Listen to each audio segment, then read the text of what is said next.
Hello guys. तो आज हम स्टार्ट करेंगे क्वेश्चन 9 के साथ, जिसमें हमें एक एम्प्लॉय का स्ट्रक्चर बनाना है, जिसमें ये सारे डिटेल्स हों और उसमें डेटा स्टोर एंड अपडेट करके देखना है। तो चलो पहले तो ये क्वेश्चन कॉपी कर लेते हैं एंड फिर चलते हैं अपने टेक्स्ट एडिटर की तरफ। तो एक नया फाइल बना लेंगे जिसे सेव करेंगे क्वेश्चन 9.c से। और चलो अभी क्वेश्चन पेस्ट करेंगे, इससे कमेंट आउट करेंगे और बढ़ते अपने बेस टेम्पलेट पे। Hash include stdio and int main parenthesis return 0। ये हो गया अपना बेस टेम्पलेट। तो अभी हमें करना क्या है, एक साइज बढ़ा लेता हूँ या। तो अभी हमें करना क्या है ना कि इसमें इन्होंने बोला क्या गया है कि हमें कैरेक्टर का अरे लेना है, मतलब स्ट्रिंग चाहिए जो कि नेम होगा। चलो एक चीज कर लेते हैं इसे। ठीक है, स्मॉल ही ठीक है। और फिर एक डेजिग्नेशन लगेगा, उसे भी स्ट्रिंग बना लेते हैं। तो हमें पता है स्ट्रिंग कुछ नहीं, एक कैरेक्टर का लिस्ट है। के मेरा थोड़ा सा सिंटेक्स गलत हो गया, तो वो आएगा ऐसे। कैरेक्टर नेम, फिर डेजिग्नेशन,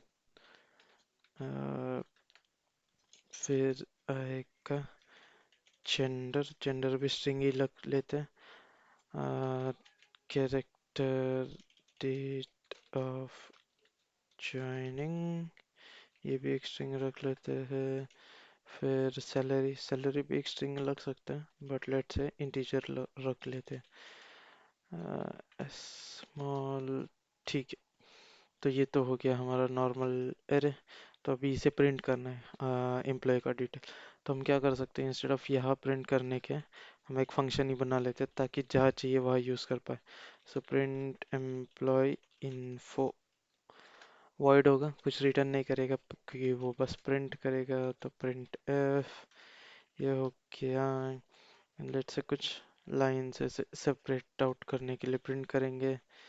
ये लाइन कॉपी, फिर यहाँ पे पेस्ट, और ये यहाँ पे लिखेंगे print F, name is a string, और फॉर्मेट में पास करेंगे नेम। तो ये हो गया। अभी ये हम 4-5 बार कॉपी करेंगे। एक, दो, तीन, चार। तो अभी करना क्या है, ये जो नेम है ये बदलेगा डेजिग्नेशन पे, फिर वापस ये नेम बदलेगा जेंडर पे, ये नेम बदलेगा डेट ऑफ जॉइनिंग जॉइनिंग पे, और ये नेम बदलेगा सैलरी से। सैलरी, ये स्ट्रिंग नहीं ये इंटीजर होगा, या फिर डेसिमल दे देते हैं। और इसका ये स्मॉल, इसका डी स्मॉल है, ठीक है। यहाँ पे बड़ा होना चाहिए। जेंडर जी स्मॉल, डेजिग्नेशन डी स्मॉल, चल बाकी तो हो गया। तो अभी हमें ये सब वैल्यूज पास करनी पड़ेगी। नेम, तो कैरेक्टर का अरे एक होगा नेम। इंडिविजुअल इंडिविजुअल करने से पहले अपने को जो देखना है, मतलब मेन जो इस क्वेश्चन का मोटिव है वो अपन देख लेते हैं। क्योंकि ये नॉर्मल तो हमने देखा है फर्स्ट इंट्रो सेशन में कि फंक्शन में पैरामीटर कैसे पास करते और वो प्रिंट वगैरह कैसे होगा, तो वापस करके फ़ायदा नहीं। तो इस क्वेश्चन में मेनली बोला गया क्या है ना कि हमें एक स्ट्रक्चर क्रिएट करना है एम्प्लॉय नाम का, और ये सब डिटेल्स रखना है। तो अगर यहाँ पे देखोगे तो ये सारे वेरिएबल्स हैं, ये सारे वेरिएबल्स अलग अलग मैनेजर हैं, मतलब अभी ये सारे एक ही एम्प्लॉय के रिलेटेड हैं, बट स्टिल ये अलग अलग वेरिएबल्स बनाए गए।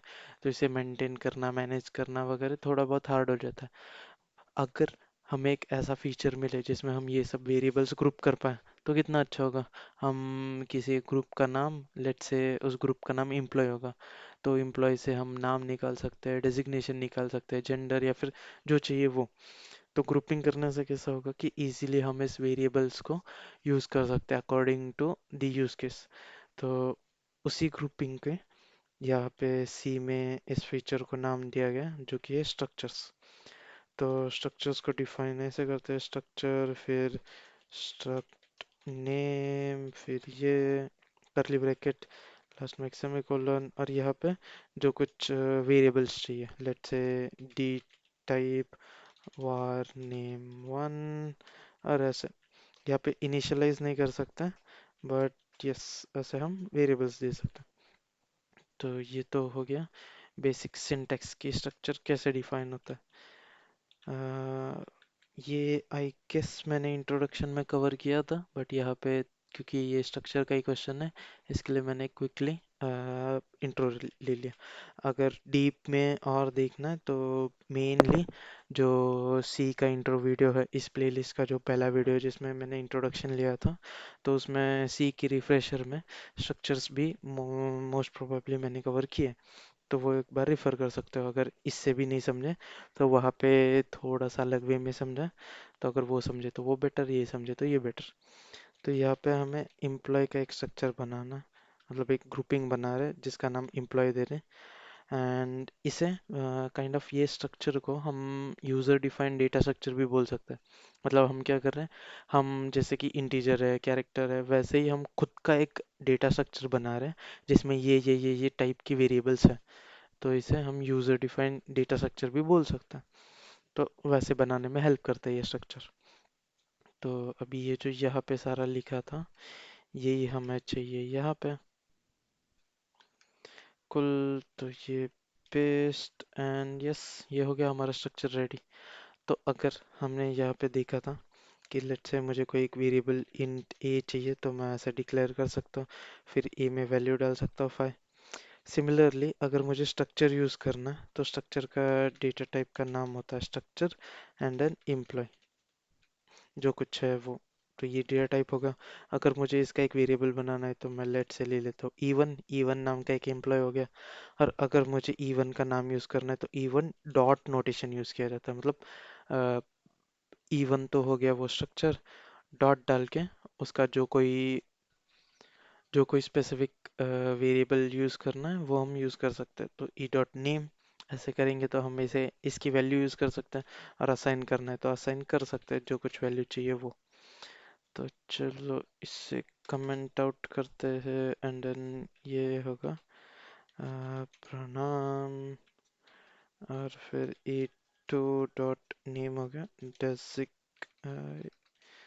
डेजिग्नेशन, और वो होगा let's say student, and then E3, sorry E1, E1 ही होगा, ये ई2 कहाँ से आ गया, E1 dot gender male, E1 dot date of joining equal to let's say 24 22 2024, ये हो गया। और एक लास्ट बच्चा है सैलरी,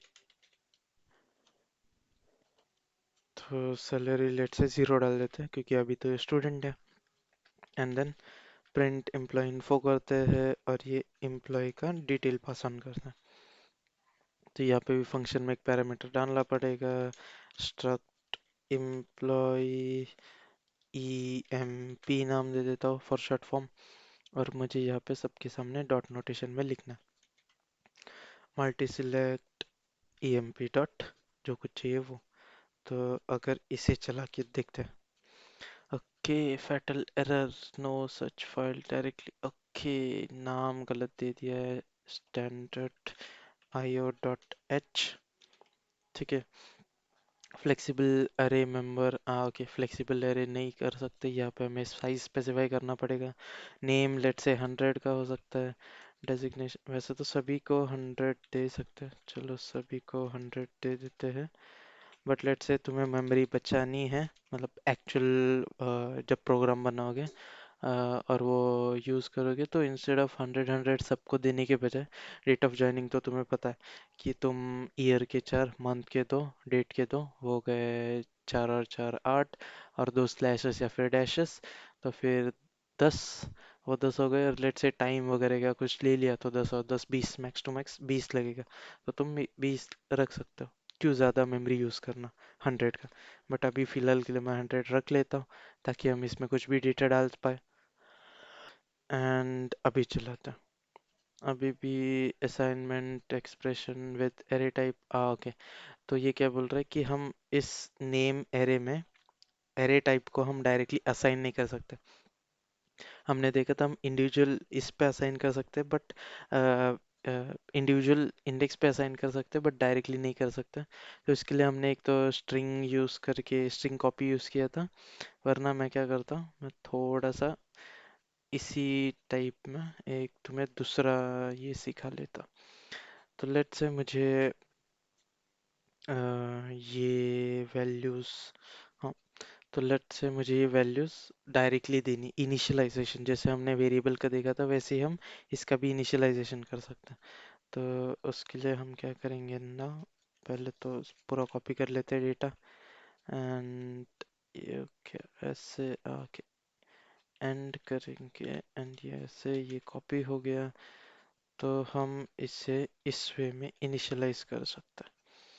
तो just a second, yes.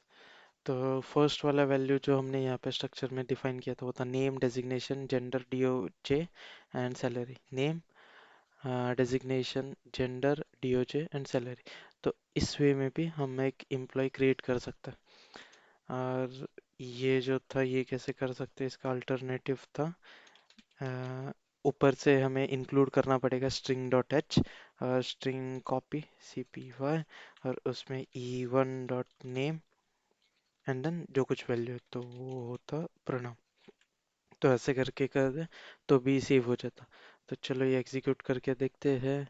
Okay, मैंने न्यू लाइन नहीं दिए है, तो सबकी इसमें न्यू लाइन स्लैश एन, और यहाँ पे भी अभी अच्छे से दिखेगा, यस। तो देखो नेम प्रणाम आ गया, डेजिग्नेशन स्टूडेंट आ गया, जेंडर मेल आ गया, डीओजे 20 आ गया, सैलरी 0 हो गया। सिमिलरली अभी ये तो हो गया डेटा स्टोर, क्वेश्चन का फर्स्ट पार्ट। लेट्स से मुझे अपडेट करना है, तो सिमिलरली ये जो मैंने यहाँ पे किया था, हाँ, अभी चलो स्ट्रिंग कॉपी वाला मेथड भी दिखा देता हूँ ताकि एक ही इसमें हो जाए। तो इंक्लूड स्ट्रिंग डॉट एच, और फिर क्या करेंगे, यही हम सारा का सारा कॉपी कर लेंगे और बस मॉडिफाई करके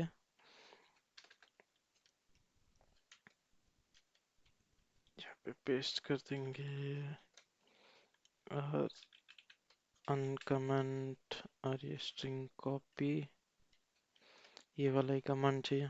तो चलो ये सभी निकाल देते हैं। पेस्ट, वापस पेस्ट, वापस पेस्ट, वापस पेस्ट, और E1 dot salary equal to let's 100, ठीक है। तो अभी नेम के बजाय डेजिग्नेशन आएगा, एंड डेजिग्नेशन लेट्स दे देते हैं इंटर्न, और 100 का 1000 कर देते हैं। और यहाँ पे gender unspecified, and then name के बजाय डेट ऑफ जॉइनिंग, और यहाँ पे डाल देंगे 10/01/2024। एंड अगर टाइम स्टैम्प भी देना है तो मैं स्पेस देके, ठीक है नहीं देता, चलो इतना ही। और क्या करेंगे, ये एम्प्लॉय वाला वापस प्रिंट करेंगे अपडेट होने के बाद। एग्जीक्यूट, तो अभी देख रहे हो नाम भी चेंज करते थे। तो लेट्स से इंजीनियर प्रणाम हो गया। तो अगर एग्जीक्यूट करेंगे तो क्या हो गया, फर्स्ट था नेम आया, डेजिग्नेशन आया, mail, date of joining, salary, ठीक है। फिर अपडेट किया हमने, सिंपल एज दैट। हमने यहाँ पे डायरेक्टली इनिशियलाइज किया उसी वैल्यू से। बट अगर ऐसे इनिशियलाइज नहीं करना तो ई को डिक्लेयर करके बाद में ये ऐसे यूज़ कर सकते हो, स्ट्रिंग कॉपी जैसे यूज़ किया एंड देन अपडेट कर दिया मैंने। तो ऐसे ही हर एक यहाँ पे अभी तो हमने specifically character and character array and integer ही लिया है। यहाँ पे तुम कोई भी वेरिएबल डाल सकते हो, तुम्हें जो चाहिए वो। डेट ऑफ जॉइनिंग को भी तुम एक लेट से एक अलग स्ट्रक्चर में इसे कन्वर्ट कर दिया, स्ट्रक्चर डेट, जिसमें डेट में होगा मंथ डे एंड ये। तो वैसे भी कर सकते हो, मतलब और भी कॉम्प्लेक्स कर सकते हो। और ये तो मैंने जस्ट अभी फिलहाल ये तो हार्ड कोडेड वैल्यू लिया। ये इसका एक ऐसा भी प्रोग्राम बना सकते हैं कि हम मल्टीपल एम्प्लॉय स्टोर करें एक एरे में, जो कि हम कमांड लाइन के बेस पे, मतलब वो पहले पूछेगा विच एम्प्लॉय, या फिर दो अब मेनली ऑपरेशंस होंगे कि do you want to add a employ और अपडेट अ एम्प्लॉय। अगर ऐड होगा तो एरे में तुम अपेंड कर सकते हो एक नया एम्प्लॉय बना के, जिसके सारे values dynamically user command line पे एंटर करेगा। एंड सिमिलरली अगर अपडेट बोले तो तुम आईडी या फिर इंडेक्स पूछोगे, और फिर उस डिपेंडिंगली तुम उस एम्प्लॉय को अपडेट करोगे। तो ये भी एक प्रोग्राम बना सकते हो।